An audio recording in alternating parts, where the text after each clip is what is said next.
What's up, everybody? Welcome back to the channel. For this next interview, I sat down with the owners of Tactical Games, Nick and Amanda Thayer. They have owned Tactical Games for about a year and a half now and just got done with their 2024 season. They've already released dates for 2025. So without any further ado, let's welcome our next guests to the channel, Nick and Amanda.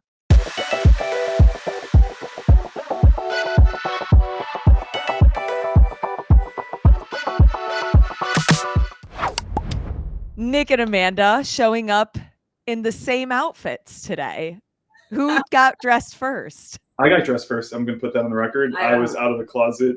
That doesn't sound right. I was done getting ready before. Nick came out of the closet first. I was done getting ready before her. I sat on the couch like I normally do and waited for her to finish. And yeah, I'm going to take credit for this outfit today. I'll let him have it. Yeah. You guys have been... I'm excellent. We're not turning the tables. I know that you want to.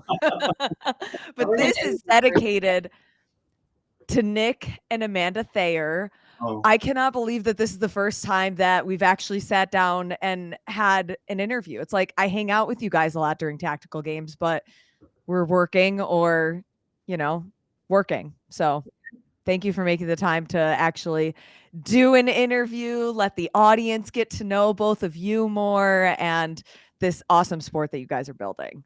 Now we're excited to be here. Can we explain where Lauren Kalurrr came from so people don't think I'm intentionally mispronouncing your name? Of course. Go ahead. This is your moment. I want to hear from your perspective. No, you're the one storytelling. You brought it up. Now you explain. Story the best. So athlete camp. We did flip the table on Lauren this time. Flip the script. We did. I was Lauren Kalurrr. I was capturing Lauren's moments at athlete camp as she was going through stage. And then Sal Hernandez jumped in and he attempted to say Lauren Kalil and it came out one. Lauren Kalurrr. One long word.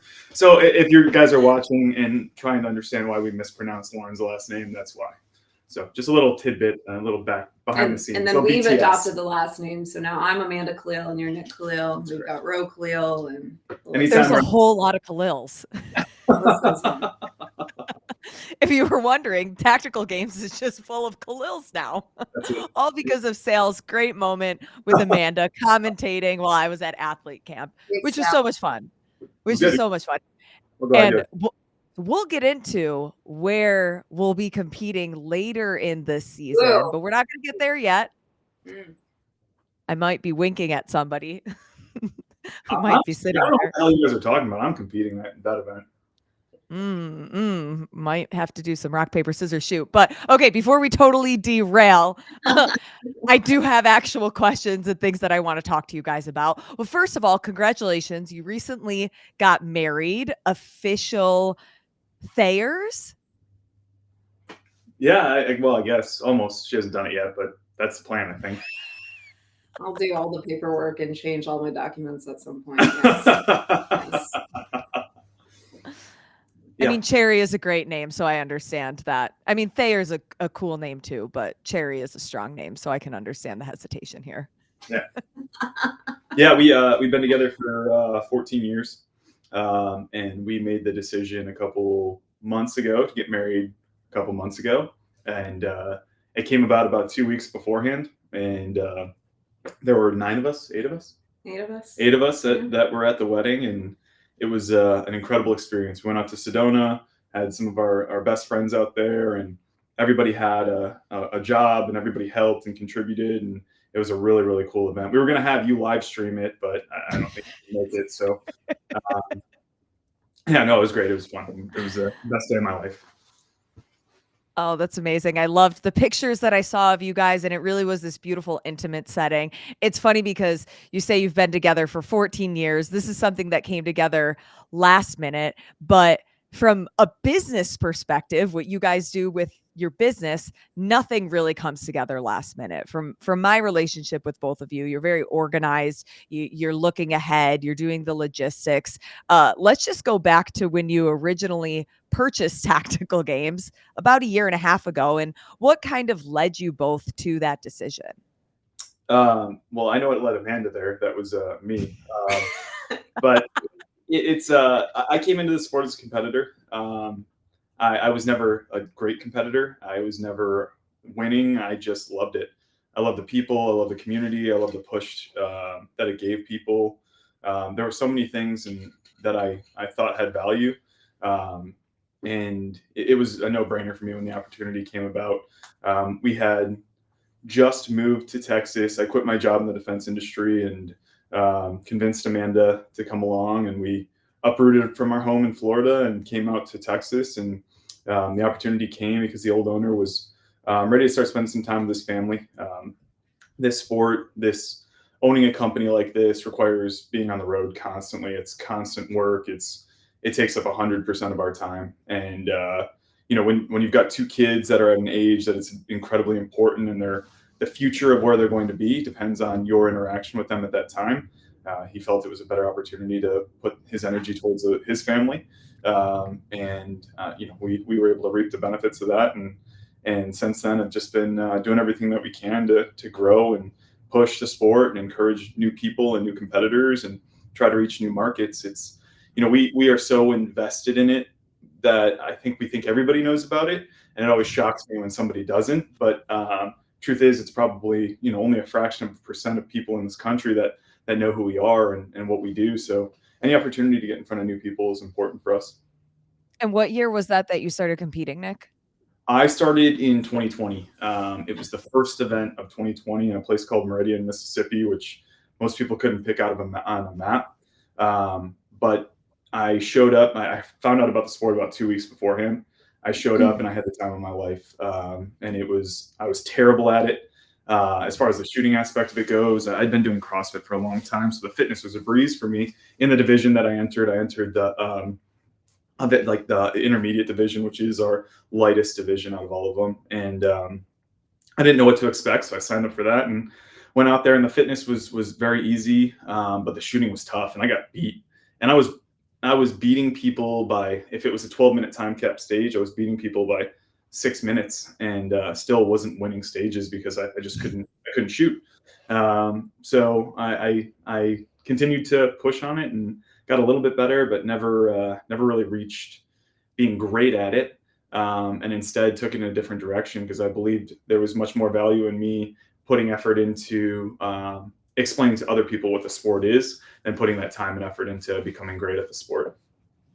Then Amanda, when did you first go watch Nick compete, and what was that experience like for you? To be brutally honest with that special. one. It was special.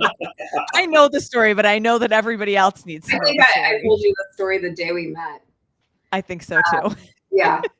My first experience with the tactical games, Nick brought me out to Barnwell, South Carolina, which many people probably have never heard of. It's in the middle of nowhere, South Carolina. So we lived in the Florida Panhandle at the time, and we drove 8-9 hours to get there. And Nick didn't tell me anything that we needed to bring for that weekend to be prepared, like a cooler, water, food, a chair. We didn't have anything. We just showed up. And the hotel we were staying in was about 45 minutes from the range. And there's no nearby town next to GTI. It is literally middle of nowhere. So we show up, and Nick was competing in intermediate at the time. And I want to say there was at least 4 hours between every event.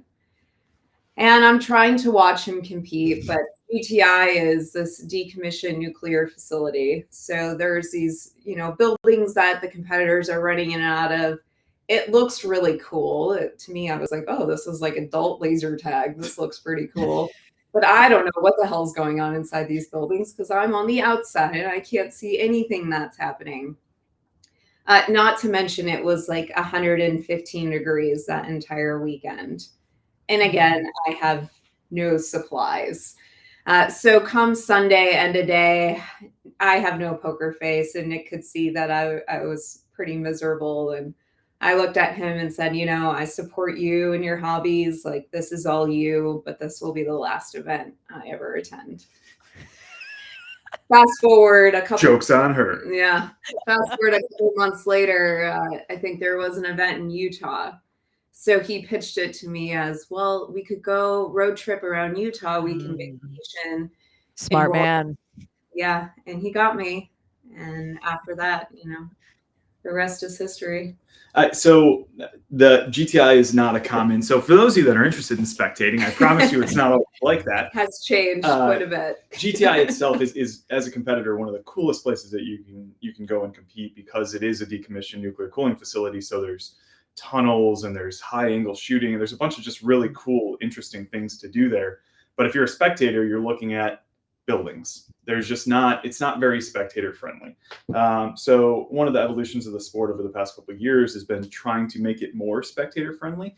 And I think that our capstone on that was definitely Nationals this year with our final event, making sure that people that are there can come out, they can watch it, they can root for their favorite athletes, they understand what's happening in front of them. Historically, the emphasis was put on the competitor, which it still is, but now we're working to do the things that we can to evolve it into being more spectator friendly so that people can watch and understand what's happening, which is why Lauren does what she does for the tactical games. And here we are, a full circle. Brought that back around.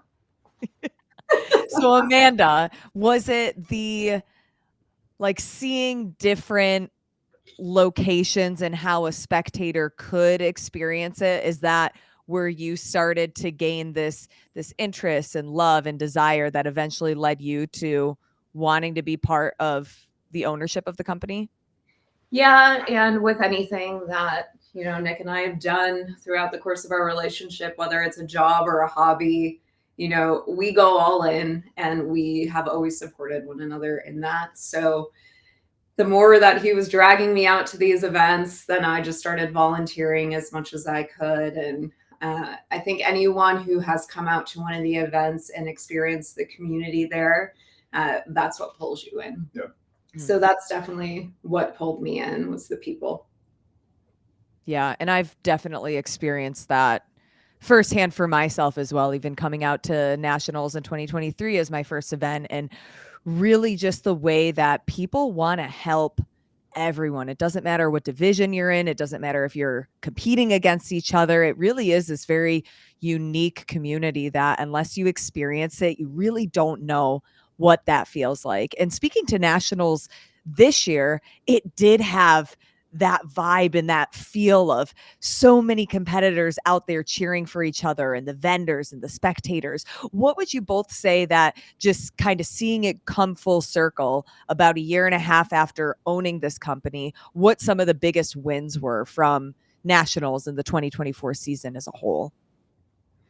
You want to go? I'm going to go. I mean, that final stage, and just seeing the number of people that stayed, well after the competition ended, and they were rooting for those people out on the field, battling through their 12th and final stage of the weekend.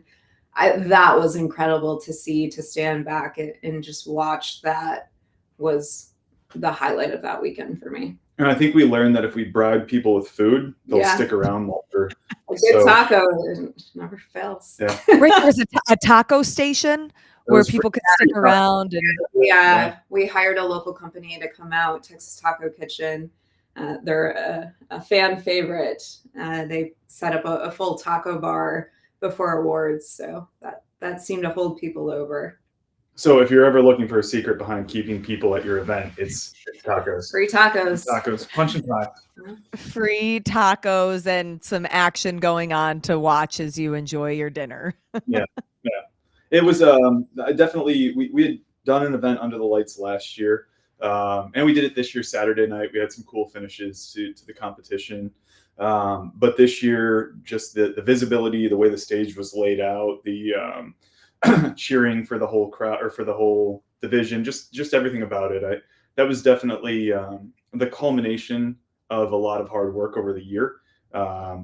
Seeing all the vendors out there, seeing how many spectators we had, increasing competitors by 25% from last year to this year.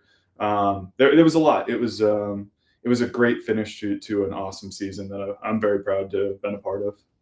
And speaking to that, when you look at, what your benchmarks for success are over the course of a season, is it, athletes who return? Is it a number of regional events that sell out? Is it the amount of spectators you get, sponsors? Like, what is that recipe that you can look back and say, we had a really successful year?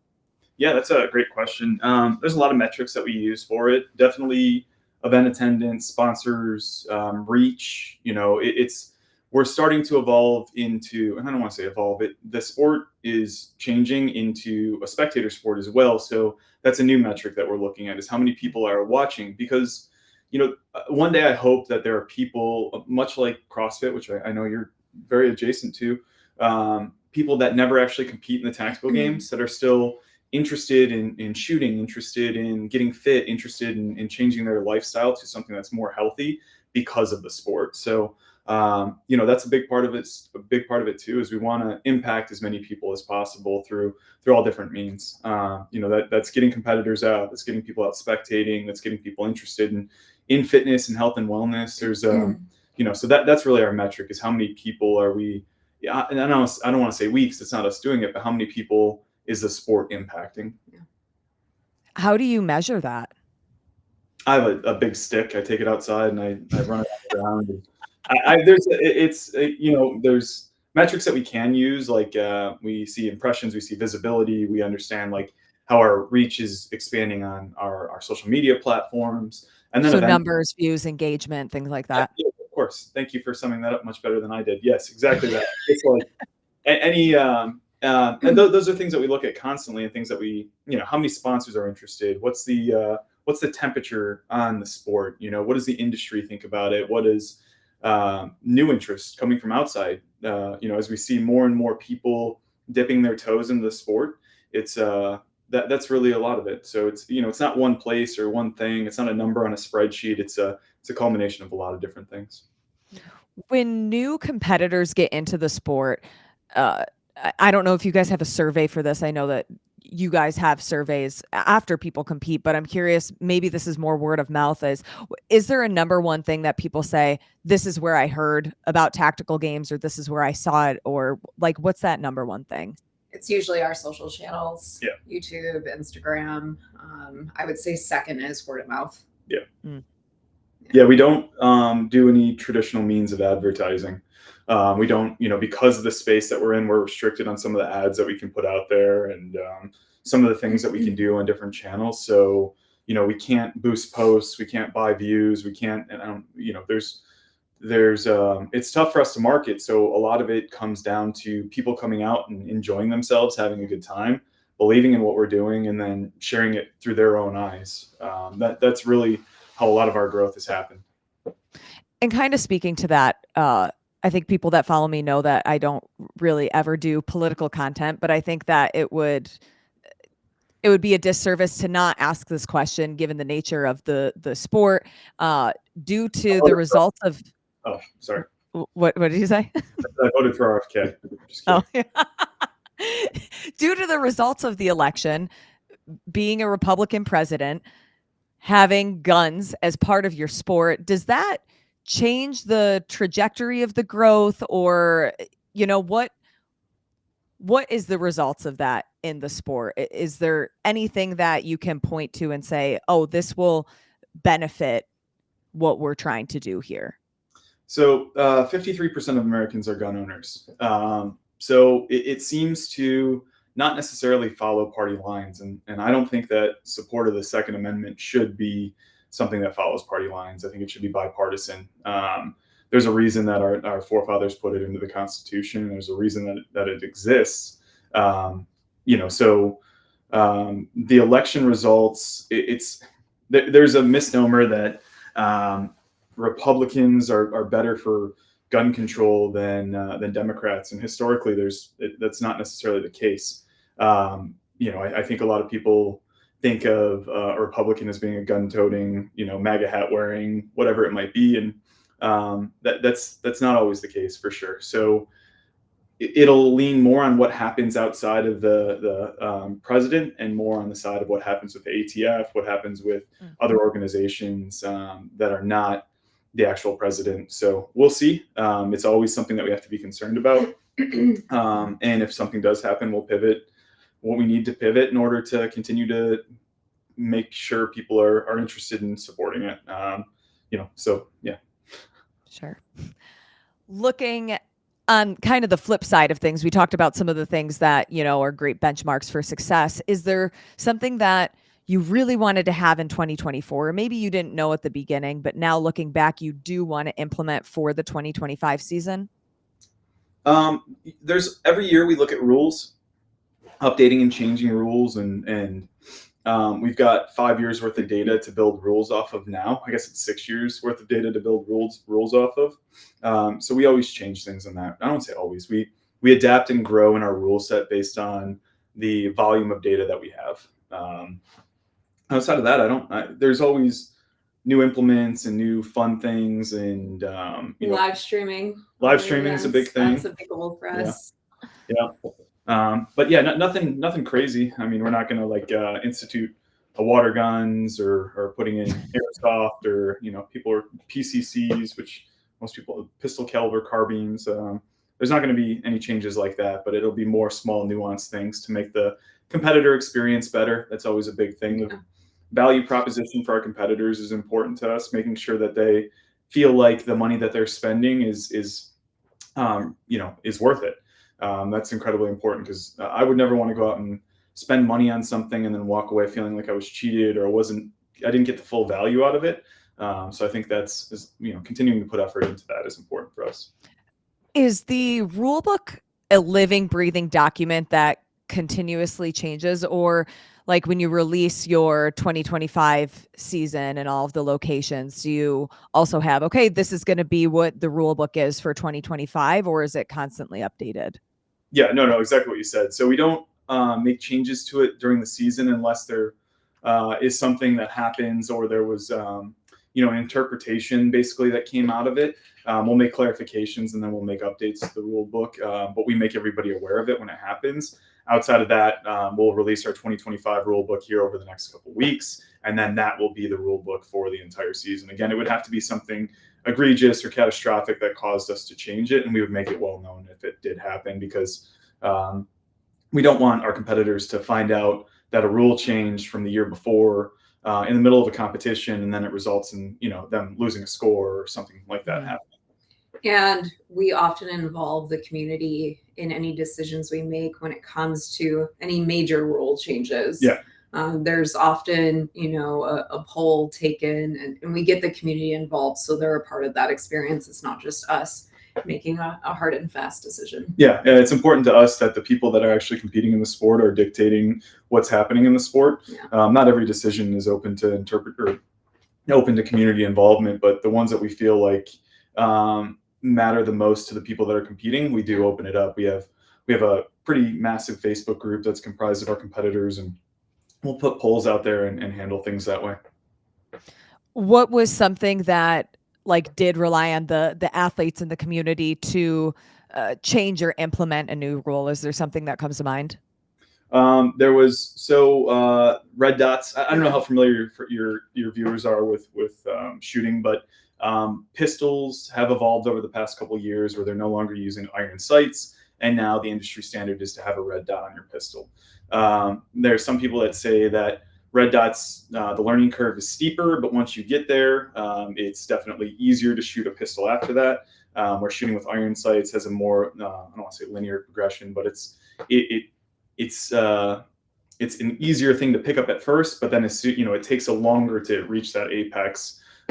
Where red dots, it's really steep, and as soon as you learn it, you're able to get over. So we voted on that as a community a couple of years ago to involve them in every category, and then we asked the elite division, and the first year the elite division didn't want to do it, so every division was allowed to have red dots except for the elite division for a year, and then the next year the elite division voted that they wanted to have red dots as well. So that was one. There was another one that occurred this year. We had a competitor who's been a part of the sport for a very long time. He, to qualify for national championship, you have to place top 5 in one of our regional events. His name's Brandon. Brandon volunteered as an RO for our first 4 events of the season. In that time, was then promoted, moved over to a special operations unit, and then in his military service was also promoted and moved. So where he had a schedule where he was going to be able to volunteer for the first couple events and then compete later on in the season, that got changed. And then the one event that he was going to be able to make was rescheduled because of a hurricane. So we were in South Carolina. We had to cancel that event because of the hurricane. So there were 30 competitors signed up in the 50+ division at that time for the national championship. And I put out a survey and asked them, and the requirement was it had to be unanimous, that all 30 of them agreed to allow him to come in and compete. And the reason that I even asked was because he had dedicated so much of his time to being a member of our staff for the first 4 events, which anybody that's done that knows how hellacious that can be. Especially long days, long days, long nights, long everything. Yeah. And they voted unanimously to allow him in. And I think that was awesome. And, they knew and understood who he was and why I was asking that. Had he not volunteered his time, I wouldn't have. There are definitely other cases where those people didn't qualify and weren't able to compete. But we opened that up, and I was very, very happy that they allowed him to come out and compete. And he had a great time all weekend. I don't think he podiumed. Brandon didn't podium. Yeah. But he still went out there and gave people hell and competed like a real champion. So it was cool to see him out there for sure. What do you think it is about this sport that really does drive people that have such a community and camaraderie first mindset? Like, to me, I grew up in, team sports, individual sports. I have a big history in CrossFit, but nothing really feels the way that this community feels. And I'm curious from both of your standpoints, why you think that is. Yeah, the sport definitely attracts all walks of life. I think a lot of people come into an event expecting a lot of military and law enforcement, which we do have. That's more than half of our field. But you have doctors and school teachers, and there are plenty of civilians competing. And I think marrying the shooting sport and the fitness, and you're getting people from both backgrounds. When you marry the two, it has created something very unique. And there's, so many people that have a knowledge base in one skill set or the other, and they're just so willing to share that information with anyone who wants to learn. It's a really incredible space to be in. I see so many people on our Facebook page who, they're traveling to an event and, maybe their guns didn't make it to their destination, and they'll post on the Facebook group, and there's 10 people who respond like, "Oh, I have a spare.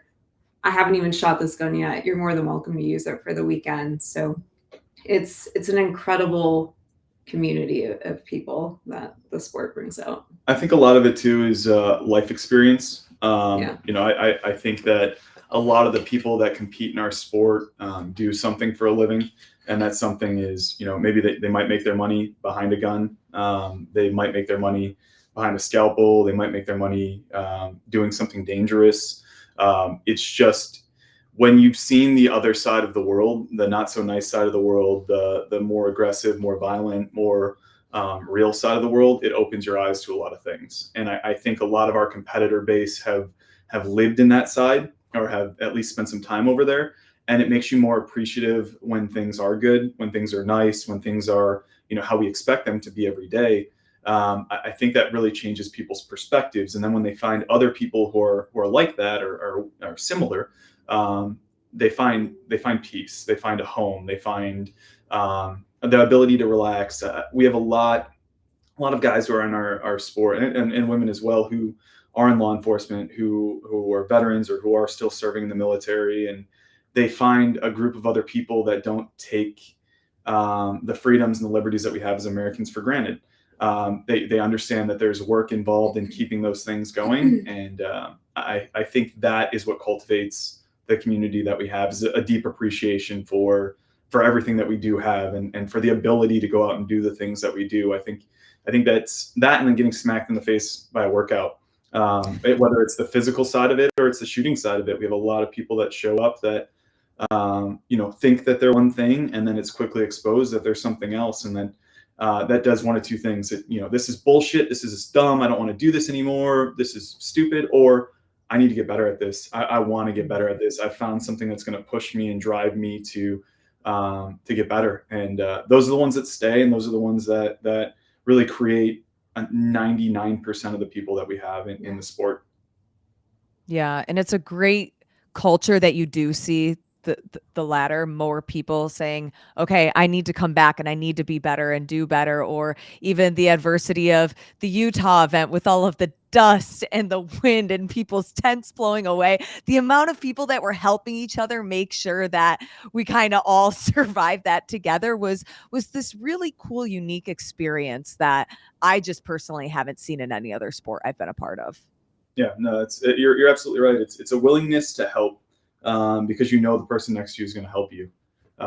It's not expected. It's just kind of an unspoken rule. So, and you get to have a sandstorm dance party at the end of it, so. Which just makes it so good. I obviously know that the team is comprised of not that many people as like the core team. Of course, you have like the volunteers and the ROs and everybody else, but I think it's really fascinating when you have this idea of what a successful company looks like and you think, oh, I'm going to send an email and it's not going to reach either of you, or I'm going to go to this event and I'm not going to see the owners because it's this massive team. Well, let's start with, how big is the Tactical Games team? How many people are like employees of Tactical Games? 4.5. And half. Are the dogs included? Well, George and Billy are assistants. George and Billy go to work. They take a lot of breaks, but we joke because Gil, one of our James Gill, who's a Marine who's on our staff, was blown up in Iraq and is missing a leg and an eye. So we always joke about him being half an employee. I don't make that joke. When he actually works harder than all of us put together. So he's the one that Gil doesn't is a wonderful person. He is not a wonderful person. Don't lie to anybody. No, he's a great dude.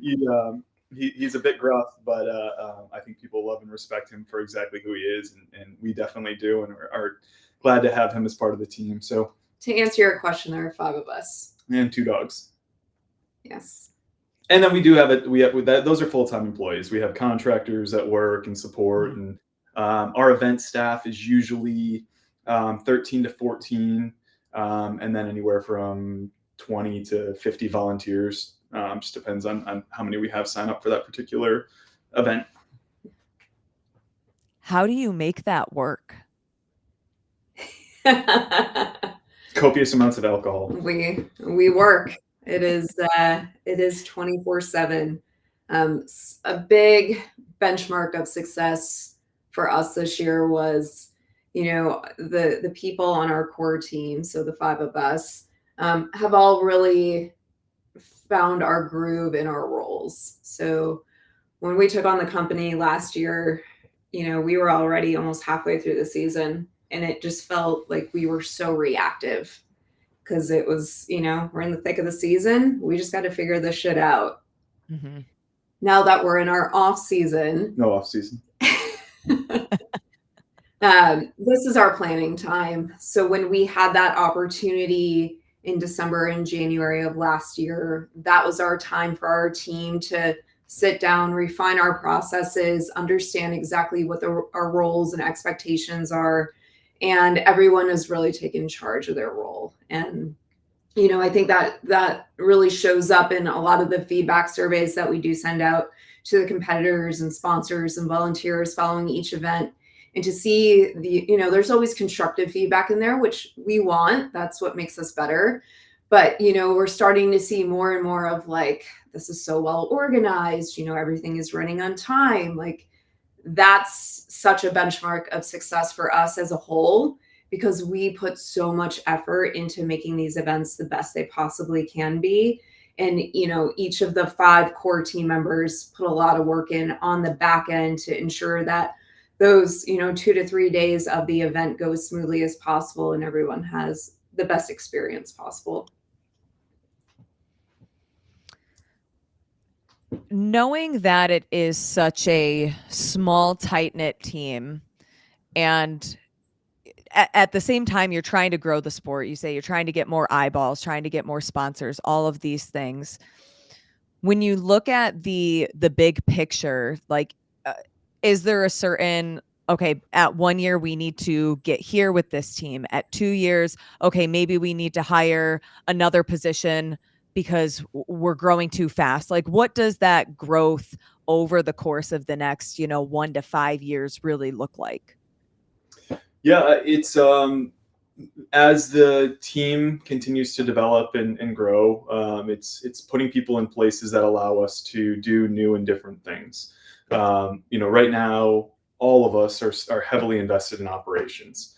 So we're out there, we're doing the thing. We're putting on the events, we're driving the trucks, we're making sure things get to where they need to go. We're covering the event for the weekend. We're doing all the media when we're done with it. It's we're all doing everything. As the team starts to grow, we'll all take a step up and then be, a little bit removed from filling sandbags, from, whatever it might be at the event. It's as the team grows, it allows us to focus on more things that are outside of just the competition over the weekend. Like growing and finding new avenues of advertising, and there's a ton of different things with the company that need to be done. So that over the next year, we'd obviously like to increase the amount of people that work for the company, and that comes with increasing participation. So as more money comes in, we invest more money into the sport, into the company. It's growing inside of itself instead of taking on external funding or anything else like that. It's about growing the sport organically and in a way that it can sustain. That's incredibly important to us. So making sure that at the end of the year, I don't have to lay people off because we overspent. It's something that we always want to make sure that we're keeping people employed and we're growing at a rate that is sustainable for the organization as it continues to grow. And one of those big things that you guys did in the last couple of months, I don't think we even mentioned like where you guys are right now. You're inside the Tactical Games HQ, a very small section corner of it that we could see on camera right now.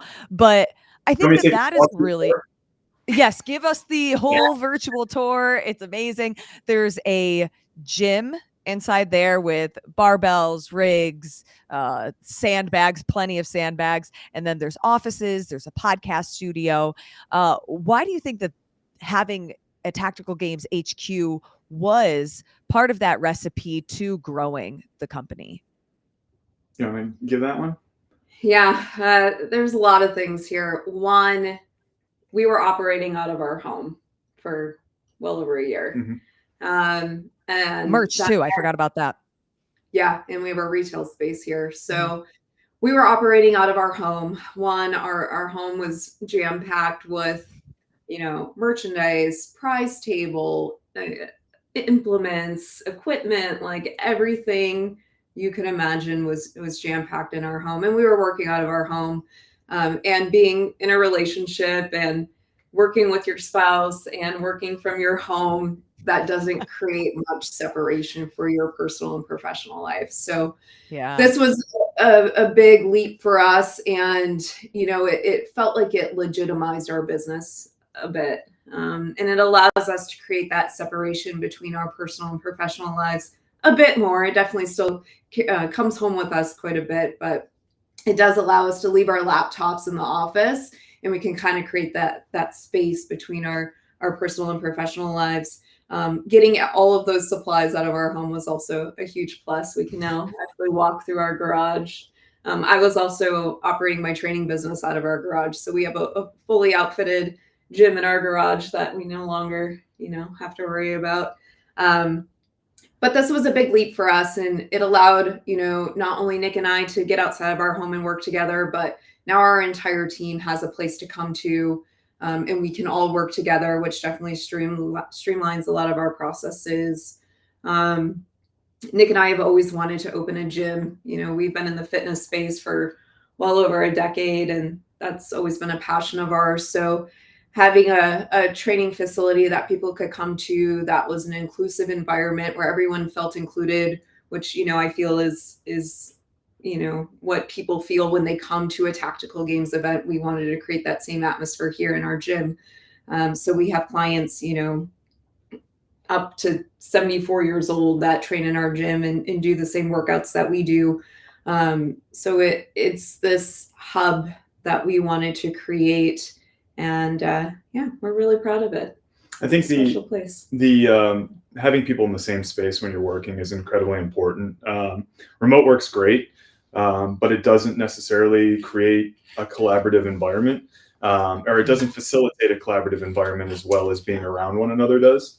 We're forced to be around each other on the road all the time, and that's always a high stress. I don't want to say high stress, but it's definitely like it's exhaustive. It's a lot of work. So here, everybody's a little bit more relaxed. Everybody's a little bit more in tuned, and we have a lot of creatives on the team. A lot of people that are truly, genuinely interested in creating new things and telling the story and in making the sport better. So when you're around that, you're motivated by that. So I think it's always awesome. It's like going to a tactical games event. It's one thing if you were to sit by yourself and do that same stage running it individually. When you've got four other people out there running it terrible. With you. When you've got four other people out there running it with you, and music and an environment, and it helps you work harder. It helps you push a little bit deeper and find something new, find a new gear, a new pace, or a new shooting cadence, whatever it might be. So it's great. I love and enjoy everybody that is part of our team. Everybody is invested in growing it and making it better. So it's good. They're good people to be around, and definitely it's awesome being able to work with my wife every day too. Nice. Are you excited to watch your wife compete this season, Nick? I'm so stoked. Okay, so for anybody that hasn't heard yet, Amanda, hold on, Nick. Pause. I'm muting your microphone. Amanda and I are competing together at the team event in Texas. Now it's out there. Now it's officially out there. I don't think that I've seen you do any official announcement. So Amanda and I beat you to the punch. Yeah. I'm going to commentate your guys' stages, every single one of them. That's and fine. where they're going on YouTube. That's fine. Make sure you capture the run. The run is going to be great. I'm telling you now, I'm going to have a 7-mile run. Well, we're going to find zebra, and we're going to be on the zebra for the run. Nobody understands why there would be zebra. So for those of you guys that don't understand, Wyo Ranch has zebras on it, the place where this event is happening. They're not just going to go find zebras randomly. I guess a little added context was context, important. Yeah. Zebras, there's a lot of things floating around. There's wildebeest. And apparently there's going to be 2 ladies running around. The zebra is part of our circus. Miserable, heavy breathing on one another. It is going to be a circus. It's going to be great. So I'm stoked. Officially official. I can't wait to watch you guys compete. Are you going to compete in the women's division? Well, yeah. Well, we're both women. No, I know, but you guys can compete in the intermediate division. I think you guys should step it up. It up. And you guys need to start shooting. That's I don't know how you're going to do it in New York. Lauren's going to move to soon. We're on Zillow every day. We're figuring it out. We're scrolling and we're looking. Yeah, we're actively working this out, Nick. So you don't worry. We'll give you plenty of content to talk about. So when are you going to compete now that we're doing the team event? I'm going to compete in the women's division against you two. Just you with no teammate. That's it. No, I'll need a teammate. I'm not going to get the shit kicked out of me by all those women. Yeah. Do you guys have a favorite location of where people have competed? I mean, you've traveled to, do you have a tally of how many events you've been to? Oh man, I think we're at 65 for total events that the Tactical Games put on. I would say I've been to 50 of them. 55? Nah, maybe not 55. I don't know. It would be a guess if I said. Okay, so where's your favorite? I don't even know what today is. Today's. Let alone Wednesday. Yeah. I don't know. No idea. It's all a blur. What's your favorite location? Mountain Home is definitely up there. Mountain Home, Texas, at the Wyo Ranch, where Lauren and I will be one. That was definitely a favorite. New Hampshire is always beautiful. New Hampshire's cool. It's not, blazing hot every time we're up there. Iowa's a good one for me. Iowa's a really cool facility. We stay at a local bed and breakfast, which has one of the most amazing hosts we've ever met. Her name's Val. She's friggin' awesome. She hugs us, remembers us every time we walk in. She's awesome. That's what a lot of it is. There are some venues that are better than others, just based on ranges and the layout and things like that. But the coolest part about it is being able to go to a new place, or a place that we've been to before, and see old faces, see new faces, meet new people, see a new part of the country that we haven't seen or experienced before, and interact with the local community. When we're out there, we're generally out there for anywhere from 8 to 10 days. We'll drop into local gyms. We'll go into local gun shops. We'll just go out there and just interact. We go to restaurants. We talk to people and try to, educate people about what we're doing and try to get them to come out there and check it out and interact with the community and stimulate the local economy as much as we can. It's fun, and it's going to these smaller towns, because it's not like we're in big cities often.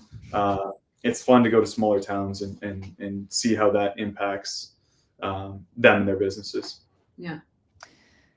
I have just a couple more questions that I want to ask you guys, and then we're going to get into some questions that were sent in from viewers. And I think we got some really good ones in there. How many did Hepner send in? He didn't send in a single one. Thanks, Jacob. Disappointed. Yeah, disappointed. Right now. Yeah.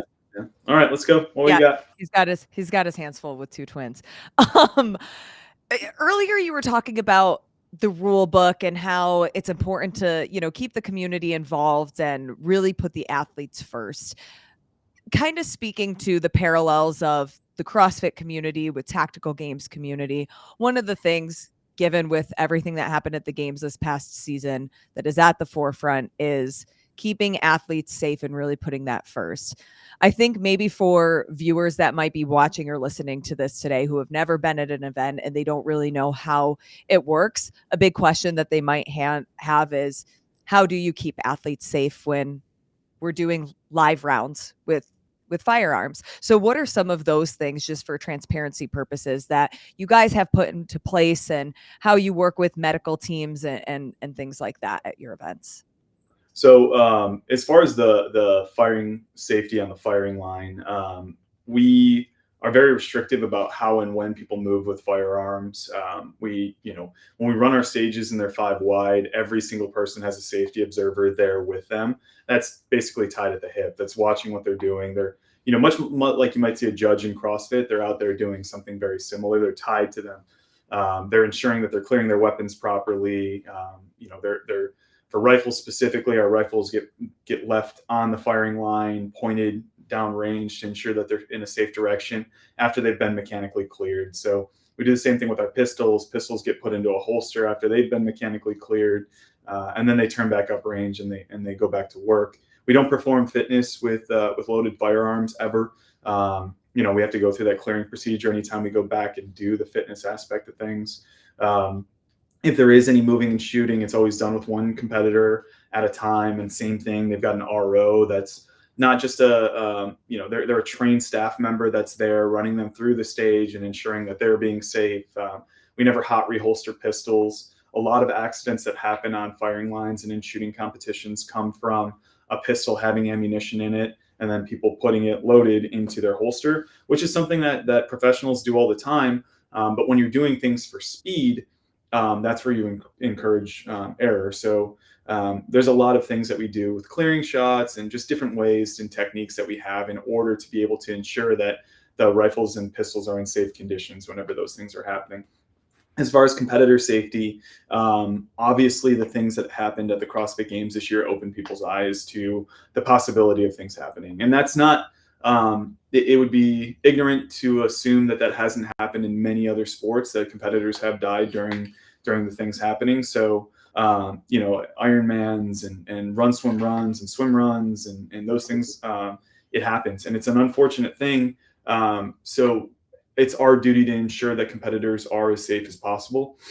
So we ran into an issue this year where heat impacted our athletes on a run. And it was something that we didn't take into account beforehand. We saw it impacting the athletes, and we immediately made a change to any of the runners that had to go after that.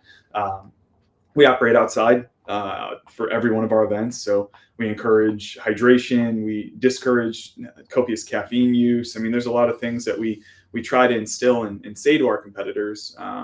But, building that into the culture and building that into the sport is important for us. We also are at a huge advantage where a majority of our competitor base has EMT training, has first responder training, has CPR, first aid, whatever it might be. We have had a competitor go down a few years ago. We had a competitor go down on the firing line. Incredibly fit, older gentleman. He was in his late 50s at the time. Had it wasn't a heart attack. They weren't able to figure out exactly what it was afterwards, but it was I think they called it a arrhythmia, where his heart got out of sequence and stopped pumping. Within 45 seconds, CPR was being administered. Within 2 minutes, the AED was on him, and he was without a pulse for about 11 minutes. After that 11 minutes, he was brought. Actually, you've interviewed this guy. I totally forgot about that. Mm-hmm. After that 11 minutes, he still competes now. He came back to life. He was administered fluids. Everything that could possibly happen happened to him after he went down, and because of that, his wife the next day sent me photos of him doing air squats next to his bed in the hospital. And somebody who has been without oxygen to their brain, or their body is not pumping its own oxygen for that long, typically it's not a very good outcome. Oxygen restriction like that can lead to paralysis. It can lead to a ton of different things. So not only was it awesome to see that he's alive and doing well, but awesome to see him back out there competing. I think he competed at 3 additional matches this year. Yeah. He went through a full scan afterwards, and sure, he went through EKGs and everything. He texted me and he said, the plumbing looks good. Now we're looking into the electrical system. And afterwards, same thing with the electrical. Everything was fine. It was just a freak accident that happened, and the doctor assured him that it would have happened no matter what, and that he was in the best possible place that he could have been for it to happen. This year, we're going to also be adding an additional staff member who will be responsible for safety and health of all of our competitors. If you've been at a CrossFit sanctioned event before, you've probably met him. I'll let him announce it when he's ready to, but I'm excited to have him around and be a part of the team and just furthering safety, because it is incredibly important to us. People that compete in our competition, a lot of them do have dangerous jobs where they go out there and they lay their life on the line every single day. So it's our duty to ensure that they go home safely to their families, especially when they're out there trying to have fun and just trying to better themselves. It's not a time when we want to have to make a call that somebody's not going to be able to make it home to their family. Sure. And I appreciate you kind of going through the different safety procedures and how things go, because for people who haven't been part of the community, I'm sure that that's a big question. I'm curious, as the owners, when you're trying to grow this sport that is still, I would say, like in the niche category, you don't know until you know, how do you get through some of those challenges with making sure people are educated on the safety procedures, making sure that people are aware that, athlete safety is a priority, and that even though guns are being used, it's still in a safe way that's at the forefront of everybody's mind? I think for us, it's, we can do all the education that we want. It's up to the people to consume the information that we put out, which we do. We have YouTube videos. We have, a bunch of different things. It's our competitors speak to it. They understand that it's safe. They understand, and they tell people. You don't have to go far to interact with one of our competitors that will tell you exactly what their feelings are. I think people are very outspoken in our community. And if there was something that we were doing that was unsafe, they would let us know. If there's ever an issue of safety that's brought to our attention, we address it immediately. We don't hide behind things. We address things publicly. That's always been something that has been a part of the tactical games, and something that I feel it's a duty to continue, is transparency in the things that we're doing, which is why we include the community in decisions that we're making and things like that. So I think that's exactly it. When something happens, we talk about it, we address it, and we correct it going forward. So I would say that's it for me. Yeah. Okay, let's move into viewer questions. And these ones are going to be a little bit of a different style. This is going to be more of rapid fire, so they don't need to be super in depth. Can we just have one word? Honestly, some of them could be a one-word answer. Tiger. Backpack. But the first one is going to have to at least be 5 words because it's 5 tips on how to get started in tactical games. Ooh. Go to the website. Read the resources available to you. Hop on YouTube. Ooh. A lot more resources available to you. Join the Facebook groups. Ooh. Jump on one of the many training programs, which we have more coming out soon.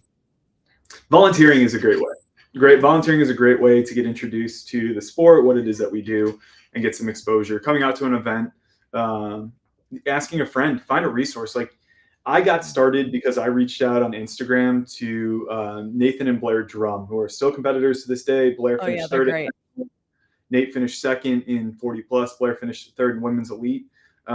They were semi-local to me. I was in New Orleans at the time. They were in Baton Rouge, and they were a huge help to getting me to come out and actually compete. If you see somebody that is competing and you send them a DM, not only are they going to help you out, they're going to be so freaking stoked that you asked them about it, that they will give you every piece of information that you would like to know. And with that, it's coming from their personal perspective. Always understand that everybody's got their own, like, if you're to ask me what guns to shoot or what optics to use or what, I'm going to give you my personal perspective, and that's what everybody's got is their perspective based on their exposure to the sport so far. So understand that if they give you a piece of information and you might find out something to the contrary, it's not them trying to lead you or mislead you. I think it's them just maybe having a different interpretation of things. Okay, that actually led into Yes. Where was it? Do you need any training or certifications to volunteer as a scorekeeper? Oh, no. And I don't. Okay. You will receive. Go ahead. Yeah, we provide the training. So we do a volunteer training on Friday before the event kicks off on Saturday.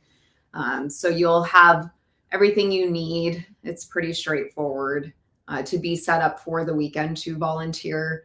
Additionally, we're looking at providing more resources for volunteers for the 2025 season to better prepare them so they come into Friday with everything that they need to know.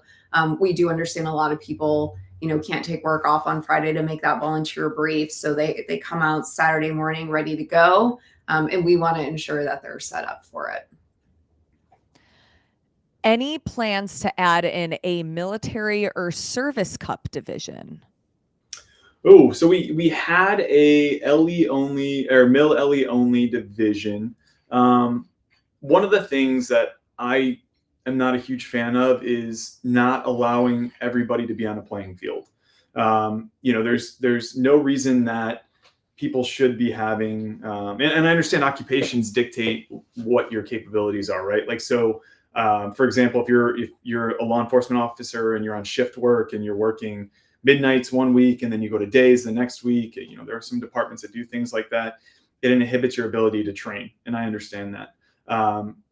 Now, that being said, I do still believe that anytime you restrict people from coming in to a division, you're not allowing the full breadth of competitors to be out there and to be proving yourself against. So the idea behind this is to push people to do a little bit better, to be a little bit more fit, to achieve something. So I think not allowing specific people because of their occupation would be a disservice to the entire competitor base.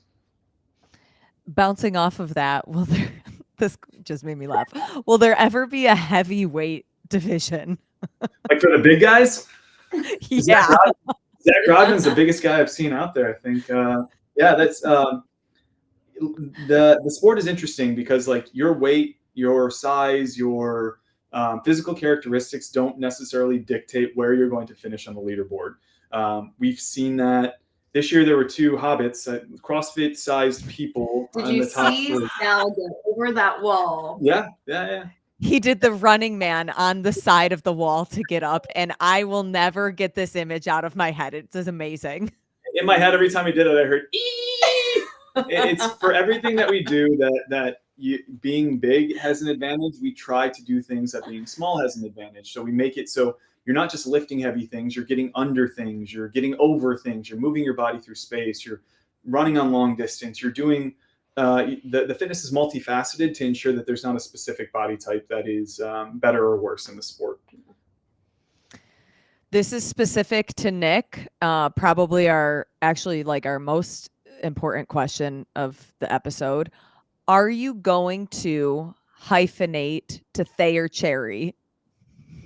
I had nothing to do or with that. Cherry Thayer? This question was not from Amanda. I think my bloodline dies after me, so I'm going to keep my last name.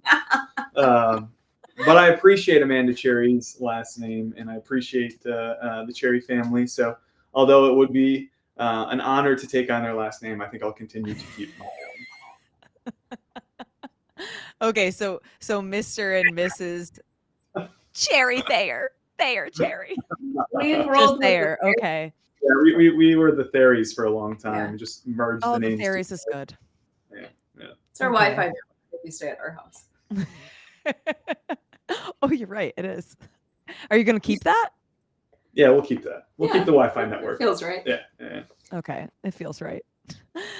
What is the vision for the future of the tactical games? Oh, what do you think? You got it? What's your vision? Well, we go international next year for the first time, and we have a few international potential locations on our radar for 2026.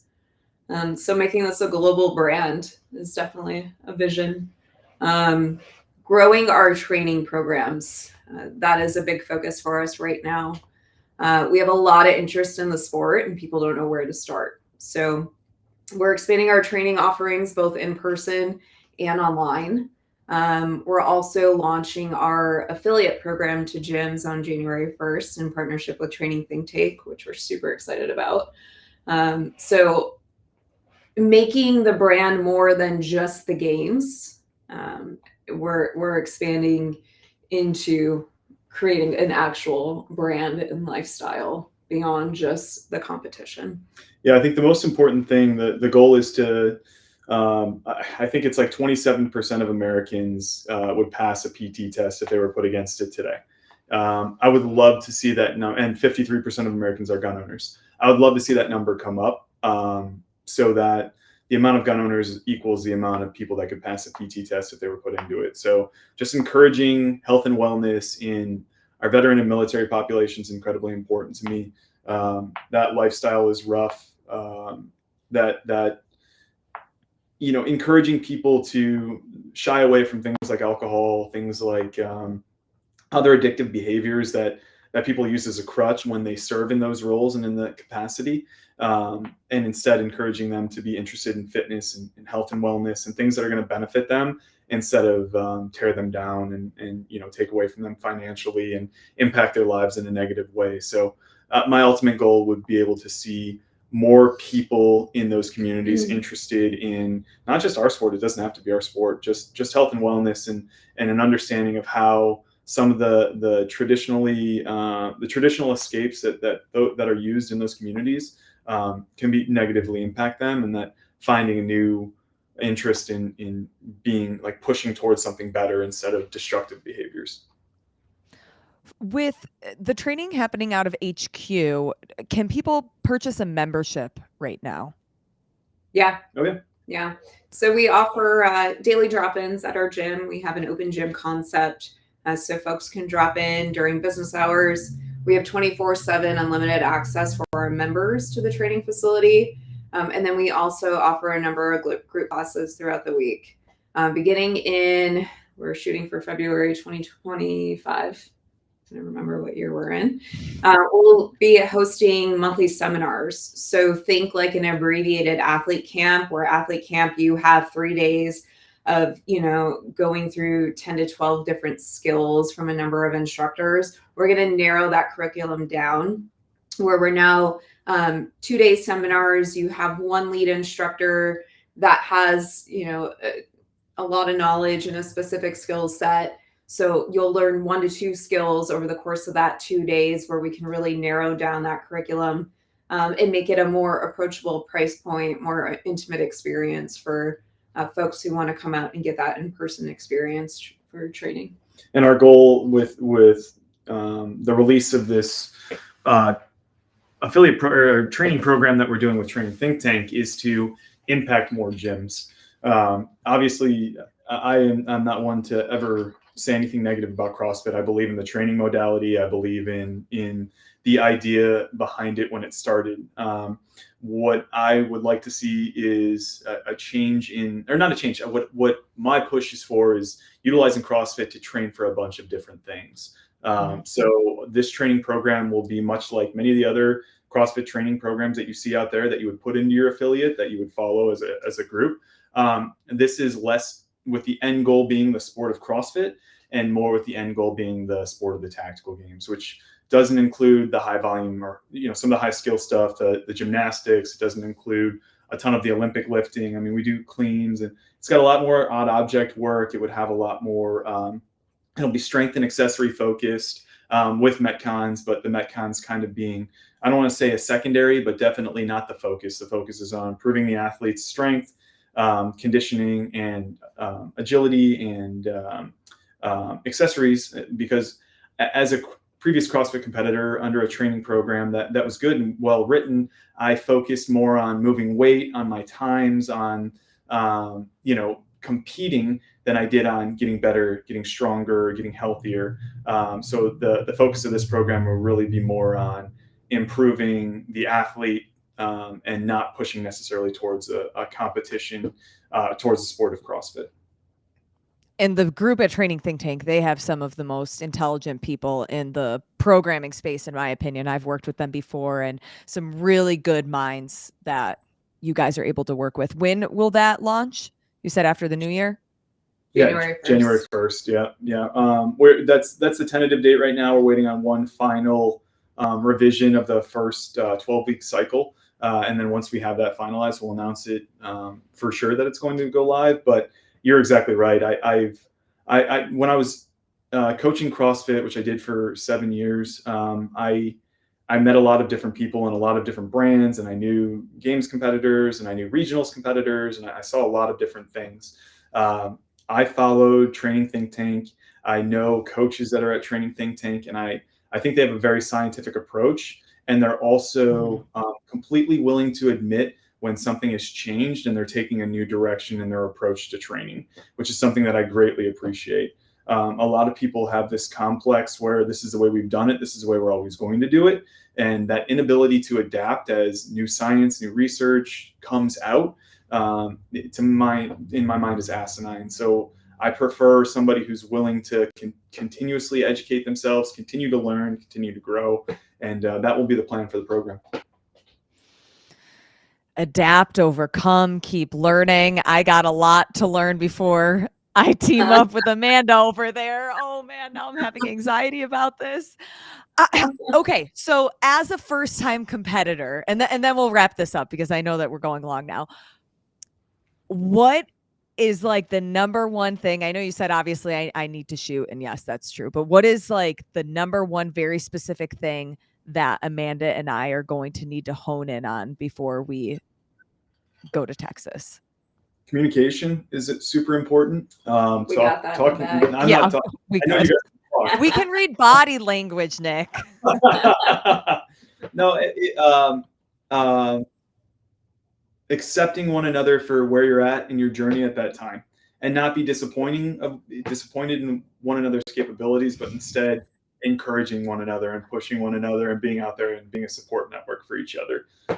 It's, for some people, the sport's about winning. For the people that I think enjoy themselves, it's about the experience. It's about having fun. It's about pushing yourself, finding a limit, and seeing, if you can meet it, if you can exceed it, and using the spirit of competition to help in those matters, to help you push a little bit harder, a little bit further, a little bit faster.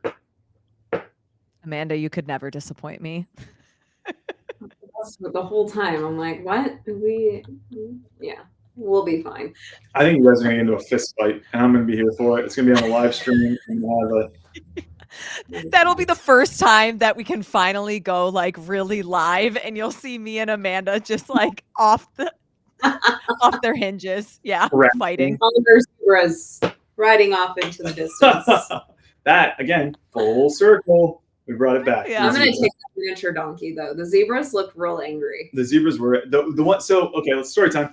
So there's a zebra. I love it. There's a wild herd of horses, donkeys, and a zebra that hang out at YO Ranch. And the zebra at a young age was saved from a rough situation. A circus. And brought into the ranch. And it assimilated with this band of these just like, it's like the, what are they called? The misfit toys. They're like the misfit animals at the YO Ranch. And they all just cruise around together. There's like 8 of them.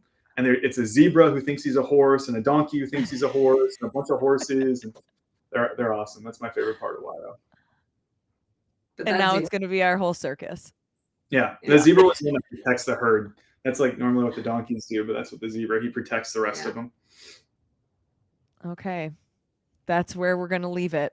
And if you don't know the YO Ranch, you better sign up now. Are there slots still open? Because I know that's a hot commodity one. Okay. Yeah, we're still slotting for YO. We've definitely got, we have the sales this year. So like your ability to register last minute is definitely one of the things that's been a big change for a lot of our competitors for the last couple of years. You were kind of able to wait until like a week before and sign up for a match. That's definitely no longer the case. So if you're interested in coming out and competing, I would definitely just sign up, throw caution to the wind, come out and do it. And as long as you're safe and have a good positive attitude, I think you'll have a great weekend. So yeah. It's great. Their whole 2025 season is on their Instagram channel. I'll make sure that I link that. I'll link your website, YouTube, all of the resources. So if this is just the tip of the iceberg for people getting excited about tactical games, I mean, y'all put out content all of the time. What is the next episode people can expect from you guys on the podcast? This will come out on the 17th of December. We're doing our year-long recap, and we're going to have me and Gil and Nick. And there won't be any complaining on it at all. It's going to be our Aaron's. Amanda, are you going to be on it? You know, we need to see if we can fit a 4th chair in the podcast studio. She's a little tight, but we might be able to make it work. Festivus. You know, I am the emotional support on the team, so I might have to be a part of the experience. Yeah. Otherwise, I was going to say, you need to be like the ref for these boys. Yeah, it'll just be complaints about like the gas station food offerings and the roads and the weather. And if you're ever at the QT, how many tires we had to change? Yeah, you know? Shreveport, Louisiana, don't get the sushi. Just remember that. And on that note, Nick and Amanda, it is always a pleasure catching up with you guys. Enjoy the holiday season. Enjoy the new year. And then the next time I'll see y'all is at SHOT Show, which is right after the new year. So bye, Lauren Kalurrr. Vegas, bye, baby. Mr. and Mrs. Kalurrr.